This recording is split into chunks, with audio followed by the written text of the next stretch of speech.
Oh, hey, didn't see you there. So it's about 3 o'clock in the morning right now. I just got back, ate some mac and cheese, and figured why not film this video? Or at least I'm gonna try to get through the first 6 of these 18 elections. My motivation and my resolve to actually make these videos has gotten so much better recently as I've gotten busier. It's really weird, but over the summer and really for the last year, I've had so much free time, but I never really took advantage of it. But right now I have such little free time that whenever I'm not doing something, I'm like, okay, what video can I be working on? Because I don't know when I'm gonna have the chance to do it later. And so when I decided I was gonna upload these election series September 27th, October 4th, October 11th, and October 18th, I actually did. So I'm very proud of myself for that. At least if I do manage to get this up by October 18th. It's the 14th, very early hours of the 14th right now, but no guarantees. There have been videos that I have filmed literally a year before actually posting them, so there's really no guarantee here. Although this video would not really make sense if I posted it in a year. Anyway, for a recap, I'm covering every Senate election and every gubernatorial election that's happening in 2022. For the Senate elections, I went in order of how interesting they were, and I did the least interesting 18 first, and then all of the interesting ones in part 2. For these races, I've gone in order of when the primary was. Last week, we got as far as doing 2 of the June 28th primaries. So now let's do the other 2, beginning with New York. Incumbent Democratic Governor Kathy Hochul took over after Andrew Cuomo resigned last August and is running for a full term. God, remember that? Andrew Cuomo? I didn't even know who Kathy Hochul was, and then for a month after finding out who she was, I thought her name was Kathy Hochul. As I've studied state level politics around the country more and more, I've realized that one of the most common trends is that whenever a lieutenant governor or someone who's otherwise second in line for the governorship becomes governor midway through another governor's term, they tend to be most vulnerable to primary challenges. And we'll talk about this at the end of the video in the last election I'm going to talk about. But anyway, New York does conventions and primaries, but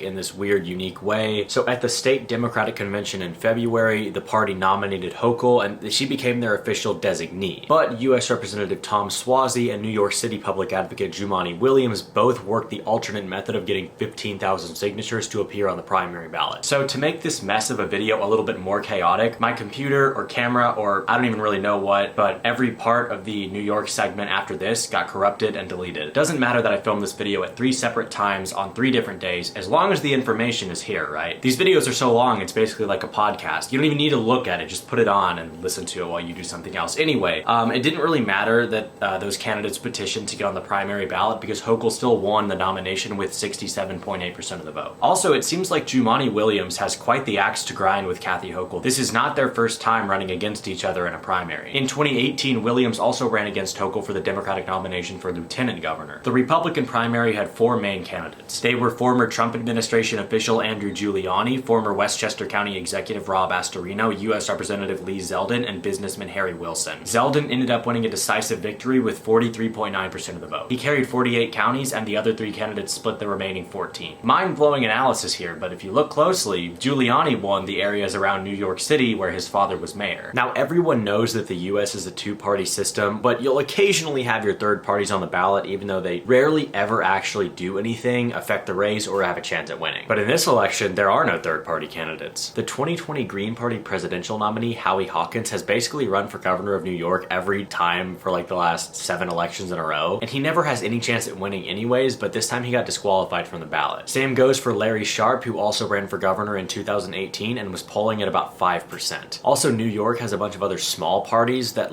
sometimes run their own candidates, but sometimes endorse the major party nominees. Like the Conservative Party, you'll mostly see them endorse the Republican nominee. Same goes for the Working Families Party, who usually endorses the Democratic nominee. At their state convention back in February, they endorsed Jumaane Williams, naturally because they're more progressive. So for a while, my hot take was that this was going to be a big sleeper race because that Jumaane Williams and Kathy Hochul were going to split the vote. But I learned later on that what usually happens and what happened in this election is that if the Working Party's designated candidate doesn't also win the Democratic primary, the Working Party's family will just say screw it and drop them and endorse the Democratic nominee because they don't want to split the vote. How smart. So yeah, this is literally, there's no other option than to vote for Kathy Hochul or Lee Zeldin, which is very rare, but the election is Kathy Hochul versus Lee Zeldin. And Politico rates this race likely Democratic. Although there are no shortage of takes on Twitter that are like, this is going to be competitive. You guys are going to be surprised. Zeldin is only going to lose by 5 points. The final June 28th primary was in Colorado. This is a sleeper race, not because it's going to be a sleeper flip that nobody expects. It's because the race makes you want to fall asleep because it's so boring. Incumbent Democratic Democratic Governor Jared Polis is running for a second term. But he'd already been nominated at the state's Democratic convention, so there was no primary. At the Republican convention, candidates had to receive 30% of state delegates to appear on the primary ballot. The only two candidates who met that threshold were University of Colorado Regent Heidi Ganahl and former Parker Mayor Greg Lopez. I talked a lot about Joy Hoffmeister last week, who is the only Democrat holding statewide office in deep red Oklahoma, and Heidi Ganahl is kind of her counterpart in that way because she's the only Republican holding statewide elected office in Colorado, which helped her win the primary with 53.8% of the vote, carrying 21 of Colorado's 64 counties. But it doesn't end there because, actually never mind. I was going to mention the Constitution Party candidate who was like polling at 5 or 6% back in the day, but I don't think she's actually going to get that much. But yeah, anyway, the race is Jared Polis versus Heidi Ganahl, and Politico rates this race likely Democratic, although I don't know why they don't have it at solid Democratic. Politico literally only rates 2 gubernatorial elections as solid Democratic, California and Hawaii. They have no hesitation about rating like 12 gubernatorial elections as solid Republican, but when it comes to Democrats, it's like, Massachusetts, Colorado, yeah, we're not solid enough. Polis is gonna win by a lot, and I don't want to start making exact predictions because it'll just look stupid when I end up being wrong, but yeah, it won't be that close. The only July 19th primary, and in fact the only primary during the entire month of July, was in Maryland, where incumbent Republican Governor Larry Hogan is term limited this year. Even though Maryland is a very Democratic state, Hogan was also very popular due to him being a moderate Republican, so the dynamics of this race were interesting. The Republican primary had 4 candidates, but the main 2 were state delegate Dan Cox, who was endorsed by Trump, and former Maryland Secretary of Commerce Kelly Schulz, who was endorsed by Hogan. And you'd think Hogan had an easy time winning elections in Maryland, which is very hard for a Republican to do, and Trump lost Maryland by a 2-to-1 ratio. So yeah, you would expect that this primary would be an easy decision, but you would be wrong, because Cox won with 52.1% of the vote and carried 19 of Maryland's 24 county equivalents. It's worth pointing out that Schulz won the areas around Annapolis and Baltimore, which are Maryland's 2 largest cities, and presumably anybody in those cities who would vote in the Republican primary would probably tend to be more moderate than the rural areas. It wasn't exactly expected that Cox would win, but it was always seen as a pretty likely possibility, and as a result the Democrats saw this election as an easy pickup opportunity, almost as easy as Massachusetts, which we'll talk about later. There were 9 candidates for the nomination, but the main 3 were author Wes Moore, Maryland Comptroller Peter Franchot, and I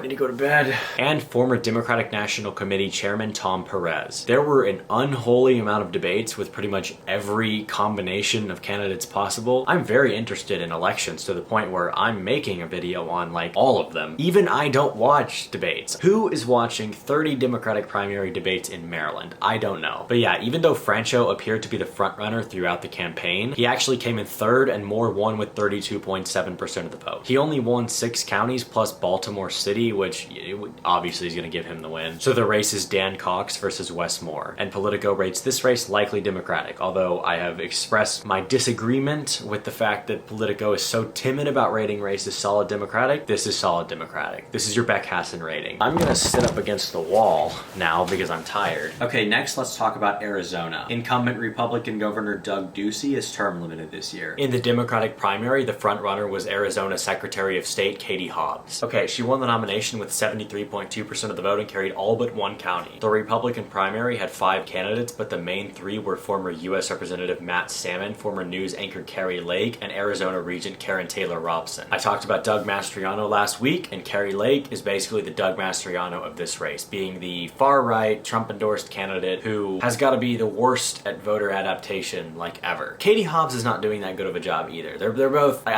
Katie Hobbs is just not really campaigning and refusing to debate Kari Lake, giving her an easy win in a race that should not be an easy win. Because Kari Lake campaigns like she's running for governor of Wyoming when she's running for governor of Arizona, and she also mysteriously blocked me on Twitter. I have no idea why. Other Republicans also tried the same strategy that Pennsylvania Republicans used back in May, which was to drop out of the race and endorse the moderate candidate in hopes that they could all unite against Kari Lake. In this case, Salmon dropped out and endorsed Robson 5 weeks before the primary. But it didn't work because Lake won with 48% of the vote. So the race is officially Kari Lake versus Katie Hobbs. Politico rates this race as a toss-up. I haven't really seen any other election this year where both candidates are just fumbling the bag so hard. Like, it's unbelievable how many negative things I hear about both candidates. So I really am excited to see who actually wins. By the way, Arizona's primary took place on August 2nd, just like Kansas, where incumbent Democratic Governor Laura Kelly is running for a second term. There are 6 Republican Republican-held governorships up for election in a state that Biden won in 2020, but this is the only Democratic-held governorship up for election in a state that Trump won in 2020. So naturally, Republicans saw this as their best possible pickup opportunity. Originally, former Governor Jeff Colyer ran again after he got primaried in 2018, which, again, was an example of a governor who took office during another governor's term and then got primaried. But unfortunately, he dropped out because of a cancer diagnosis. That left only two candidates, with the obvious frontrunner being State Attorney General Derek Schmidt, and he won with 80.6% of the vote. Kelly also only faced one minor challenger in the primary and won with 93.9% of the vote. Originally, everybody was like, yeah, Kelly is literally, she has no chance. Like,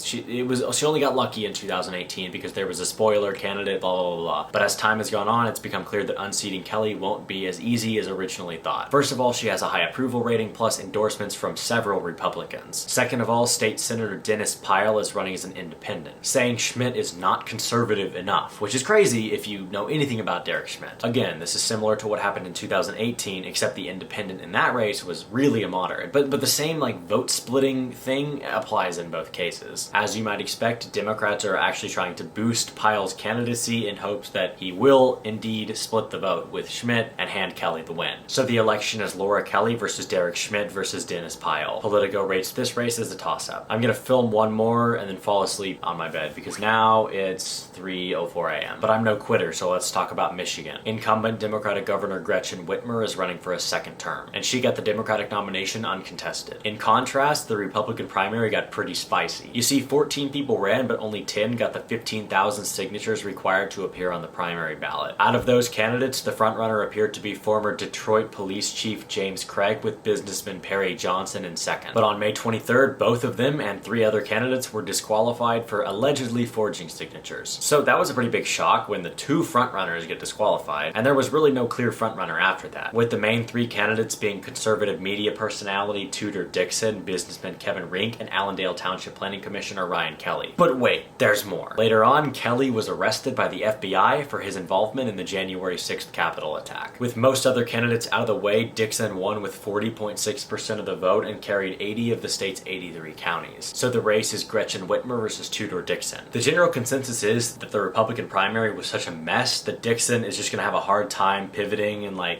getting Republicans to unite behind her, and Politico rates this race lean Democratic. As it gets more common, it becomes less, on my mind to point out, but this is also another example of an election where both major party nominees are women, which in terms of at least gubernatorial and Senate elections, very rarely happened before 2022. But this year we have Iowa and Alabama and Michigan and Oregon. So yeah, even though a lot of the time everything in the world seems bad, there's something good. Good night, I'm gonna go to sleep.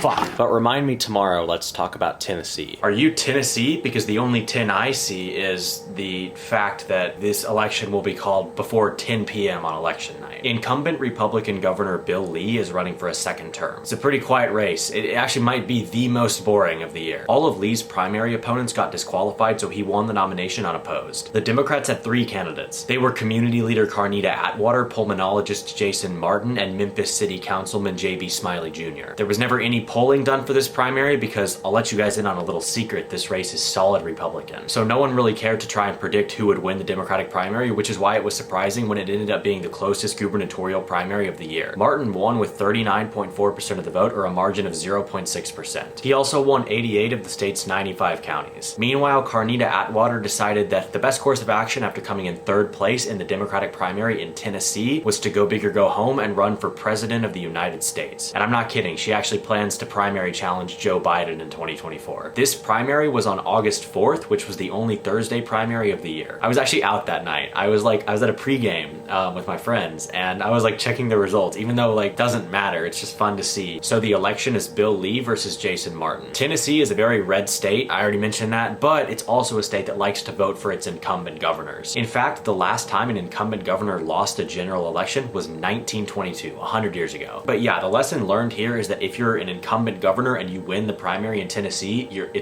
done. You won. There were several primaries on Tuesday, August 9th, so let's begin with Connecticut. Incumbent Democratic Governor Ned Lamont is running for a second term. Unlike most states and unlike the previous election, Connecticut's political parties heavily relied on conventions to determine their party's nominees. Basically, the difference is a primary allows everyone to vote and a convention Doesn't. At the Democratic convention, Lamont was renominated unopposed. There were 2 Republican candidates, but it was obvious that the state GOP convention would select businessman and 2018 nominee Bob Stefanowski as the nominee, which is probably why Connecticut's political parties relied on conventions, because it was pretty obvious who the nominees would be anyways. There still were conventions in 2018, but that was an open seat election, and Stefanowski didn't even bother with the convention process in 2018. He did something else and got the nomination anyways. I can't remember exactly how it works because it's different in every state, but yeah, for the second time in a row, the election is Ned Lamont versus Bob Stefanowski. In similar fashion to states like Kansas and Vermont, Connecticut is a very solid state at the federal level, but is more comfortable electing governors of the opposite party. Even though Connecticut's Democratic Senate nominees always win by huge margins, the last time a Democratic candidate for governor won by more than 5 points was in 1986. Looks like that streak is going to be broken this year though. There's arguments to be made that either side has a good chance. If you look at the 2018 election, even though it was a very good year for Democrats nationally, Lamont only won by 3 points. But you have to understand, at the time, the incumbent governor Dan Malloy was very unpopular. So a lot of dissatisfied moderate Democrats decided to vote for Stefanowski. But Lamont is pretty popular now, and incumbent governors usually have the advantage, so it's likely that Lamont will win by a lot more than 3 points this year. And Politico rates this race lean Democratic. Next, we'll take a look at Minnesota. Incumbent Democratic Farmer Labor Governor Tim Walz is running for a second term, and easily won the Democratic nomination with 96.5% of the vote. In the Republican primary, physician and former state Senator Scott Jensen defeated 2 minor candidates and won the nomination with 89.3% of the vote. I normally don't mention running mates, but Jensen, he's kind of a boring guy, you know? Typical Midwestern Republican. So it was interesting that he chose former Minnesota Vikings player Matt Birk as his running mate. This race is also interesting because of what I like to call the weed parties. Minnesota is by far the most Democratic-leaning state where recreational marijuana still isn't fully legal, which has led to a lot of single-issue marijuana political parties popping up. The most successful of which is the Legal Marijuana Now party. They've done alright for a third party, most notably getting 5% of the vote in the 2020 Senate election. There's also the grassroots Legalized Cannabis Party, and both of these weed parties are running candidates for governor this year. Most polls aren't including them, but when you look at the one that did, it's clear that they have the potential to impact the race. So the election is Tim Walz versus Scott Jensen versus the weed candidates. Politico rates this race lean Democratic. I think this is the best example of third parties having the opposite effect than they intend. The most classic example is like, you're a Republican, but you know, you're worried about your freedoms or whatever, so you vote for the Libertarian Party, but then the Democrat wins by 1 vote, and then the Democrat like takes away your guns or whatever. But it's funny because like Democrats in Minnesota, they're not opposed to legalizing weed, and the Democrats don't have a majority in the state legislature. Most likely because the weed candidates are siphoning votes and causing Republicans who are anti-marijuana legalization to win the elections. Alright, let's talk about Vermont. Incumbent Republican Governor Phil Scott is running for a 4th 2-year term. Vermont is basically the nation's only 3-party state, with the Vermont Progressive Party holding office in the state legislature and also electing a lieutenant governor twice. This year, former state representative Susan Hatch Davis got their nomination uncontested. Meanwhile, nonprofit executive Brenda Siegel got the Democratic nomination uncontested. So it looked like this would be the first election since 2000 where the Democrats and Progressives each ran their own candidate for governor. But then Davis dropped out of the race, so the Progressive Party endorsed Siegel as well, which is usually what happens in these elections. Ironically, the Republican Party was the only party that had a contested primary, even though they're the ones with the incumbent. Although none of the candidates challenging Scott for the nomination were really notable, he won the primary with 69.2% of the vote, which is surprisingly low for such a popular governor. Vermont also has an interesting law where anybody, regardless of age or state of residence, can run for governor as a write-in, something I have considered doing in 2024, but I don't want to become known as a perennial candidate. But yeah, anyway, there's at least 4 teenagers that I know of running for governor, and none of them actually live in Vermont. And when I made my TikTok about this election, I mentioned that, and remarkably, within 1 hour of me posting the video, all 4 of those teenage candidates commented. So the election is Phil Scott versus Brenda Siegel, and Politico rates this race likely Republican. Let's go to Wisconsin. Incumbent Democratic Governor Tony Evers is running for a 2nd term, and he had no opponents in the Democratic primary. In the Republican primary, the frontrunner was former Lieutenant Governor Rebecca Clayfish. But then businessman Tim Michels entered the race pretty late. I guess he just randomly decided to get back into politics because he ran for Senate 20 years ago and then has really just kind of lived in Connecticut and hung out and run his construction business over there since then. Clayfish was endorsed by basically every Republican ever except Trump, who endorsed Michels. And Michels won with 47.2% of the vote and carried 62 of the state's 72 counties. Clayfish was lieutenant governor for 8 years, and that's just, not only did she lose, but she also won a majority of the vote in just 1 county. So the election is Tony Evers versus Tim Michels. Up until like May, it looked like Laura Kelly in Kansas was probably the most vulnerable Democratic governor, and then it looked like it would actually be Tony Evers, provided that Clayfish won the nomination. Now it looks like the most vulnerable Democratic governor is neither of them and is actually Steve Sisolak in Nevada. Anyway, Politico rates this race as a toss-up. Evers is one of the only Democratic governors running for re-election this year that has a net negative approval rating, and so it'll be interesting to see how that plays into the race. Okay, let's go to Hawaii. Figuratively, not literally because I can't afford it, but I really want to go despite how often woke people on Twitter are like,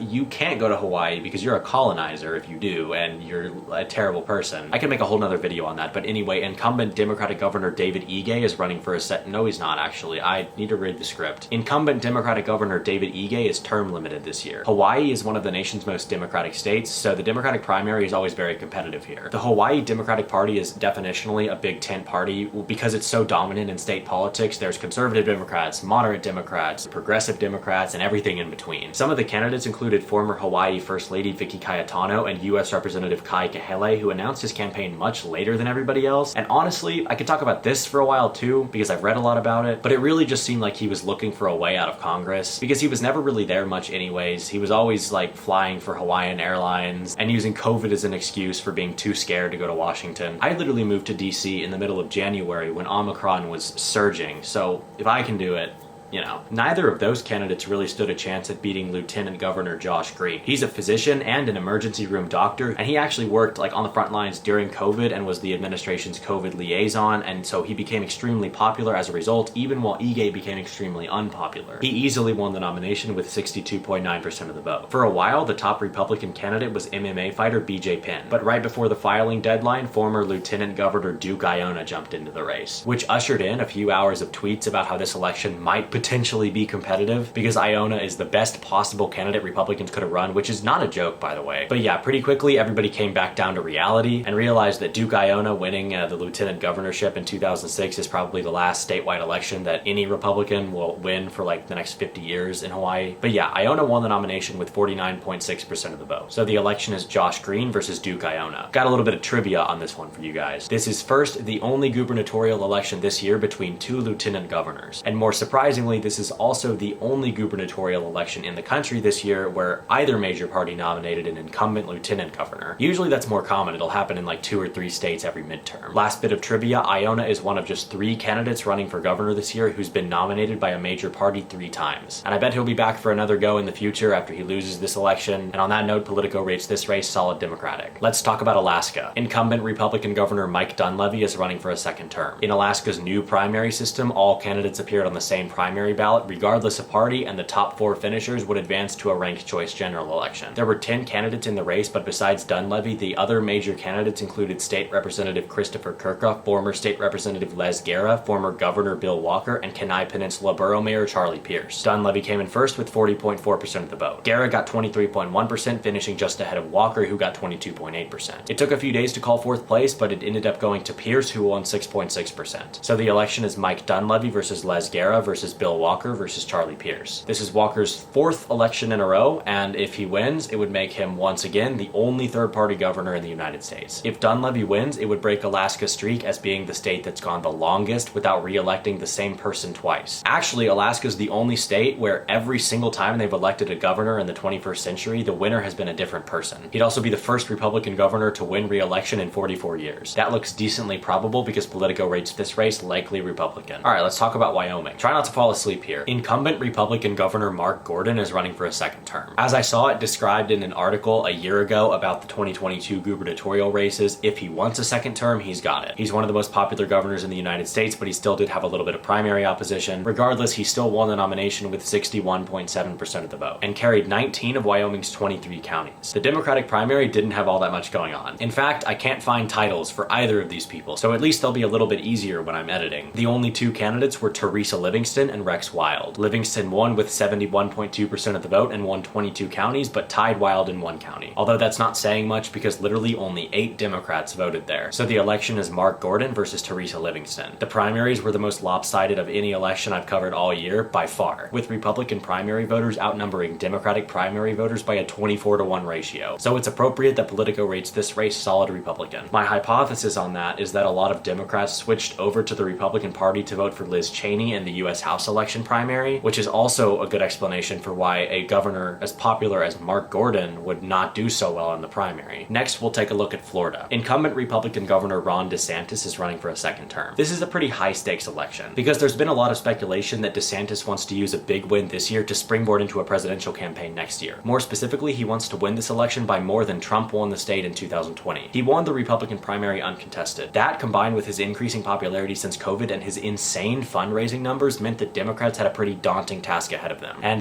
nobody really wanted to take that on. But it's Florida, and the last few gubernatorial races have been very close, so a few Democrats still wanted to give it a try. There were 4 candidates, but the main 2 were former Governor Charlie Crist and Florida Agriculture Commissioner Nikki Fried. Fried argued that she was best suited to win because in 2018, she was the only Democrat in Florida to win a statewide election. Like, literally every other Democrat lost, and she won by like a few thousand votes. I don't know why. Meanwhile, Crist leaned on his experience as a former governor, former attorney general, U.S. representative, and whatever other jobs he's had. He's basically run for everything at this point, and honestly doesn't have the best track record because he's one of the only people, if not the only person in American history to have lost a statewide election as a Republican, Democrat, and independent. But he still won the nomination with 59.7% of the vote and carried 64 of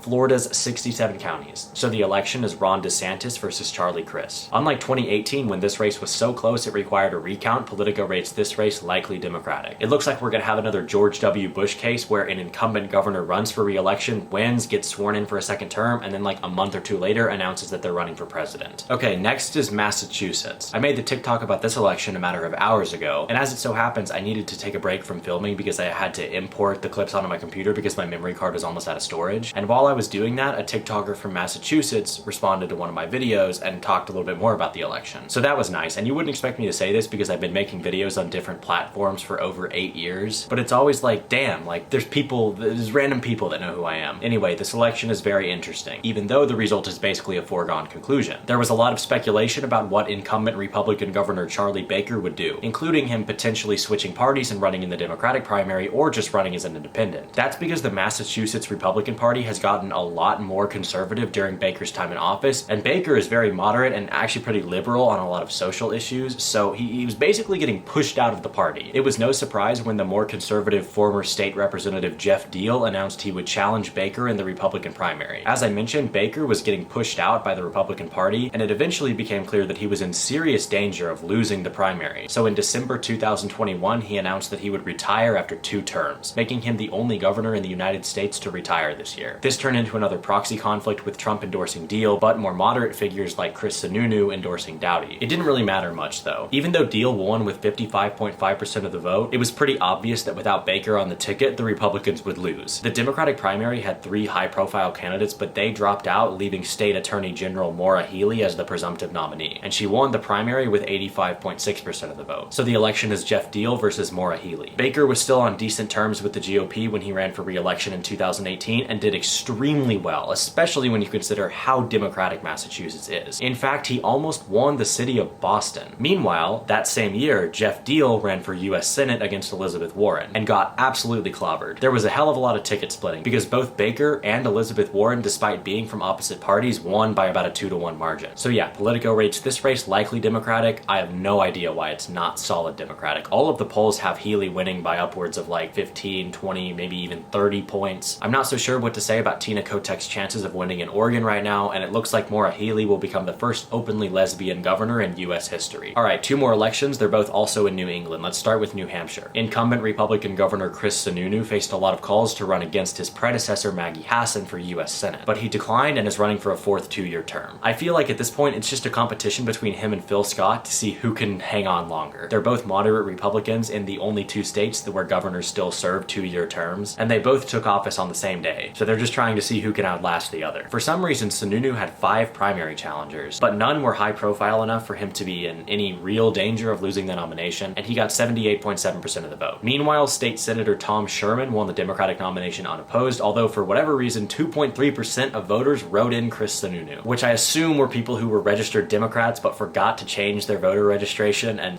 just went with it. So the election is Chris Sununu versus Tom Sherman. It's very interesting that I talked about the concurrent Senate election where Republicans chose the very conservative Don Bolduc over the more moderate candidate Chuck Morse, who is a close political ally of Chris Sununu. But then on the exact same day, exact same primary ballot, they voted for Chris Sununu to win the nomination as as a political science major and just in general as someone who's interested in voting behaviors and like just political analysis in general, I try to understand everything I can, but I don't understand the New Hampshire GOP, how their primary voters decided on this. Anyway, Politico rates this race likely Republican. And finally, let's talk about Rhode Island. In March 2021, Democratic Governor Gina Raimondo resigned to become Joe Biden's Secretary of Commerce and was replaced by her Lieutenant Governor Dan McKee, who is now running for a full term. The Democratic primary was where things got interesting. As I talked about last night, this is a common theme, but governors who took office during another governor's term are usually most susceptible to primary challengers. This election was the best example of that. And McKee was also the only incumbent governor or senator this year in any election I've talked about who had any real chance at losing their primary. He had 4 Democratic challengers, but the main 2 were Rhode Island Secretary of State Nellie Gorbea and CBS executive Helena Foulkes. Polling showed a close race between McKee and Gorbea, so it was pretty surprising when Foulkes took the lead out of nowhere on primary night. But ultimately and unfortunately, McKee won the primary just barely with 32.8% of the vote and carried 2 of Rhode Island's 5 counties. So somehow we made it through an entire midterm election cycle where no incumbent governor or senator got primaried. And that's why I was disappointed, because I figured it would have made my TikTok way more interesting. I haven't made the TikTok yet, by the way, so I'm getting a little bit ahead with this one. But there is still some interesting trivia here because McKee's primary performance was by far the worst for any incumbent governor all year, beating Mike DeWine's pretty bad performance by 15 points. There's also one notable independent candidate, University of Rhode Island freshman Zach Hurwitz. Yeah, you heard that right. And he commented on my videos, so I checked out his campaign website, and you know, I assumed that it was one of those states where it's really easy to get on the ballot, but I was wrong. Hurwitz actually gathered 1,000 signatures to get on the primary ballot, making him the first candidate to qualify for a statewide ballot who was born in the 21st century. And also, he's younger than me, which makes me wonder what I'm doing with my life. You gotta be 30 to run for governor of Texas, so I still have a while. I totally forgot to read the Republican primary. There were 2 candidates, but it was obvious that the winner would be businesswoman Ashley Kallis, who used to work for former Illinois Governor Bruce Rauner, you know, before he got clobbered by 16 points in 2018. And she won the nomination with 83.7% of the vote. So the election is Dan McKee versus Ashley Kallis. I'm gonna have to figure out how to pronounce her last name before I make this TikTok. But anyway, Politico rates this race likely Democratic. McKee is very unpopular, but by winning the primary, he basically got the hard part over with. I did it, guys. Wow. I still have 4 more TikToks to make, 2 gubernatorial and 2 Senate elections. That's 72 elections total, and given the fact that I did 1 on TikTok and 1 on YouTube, I have done this 140 times. But anyway, thank you guys so much for watching. Be sure to subscribe and stay tuned, because on the last remaining Tuesdays before Election Day, I'm gonna make 2 tier list videos, 1 for every major candidate for governor and 1 for every major candidate for Senate this year.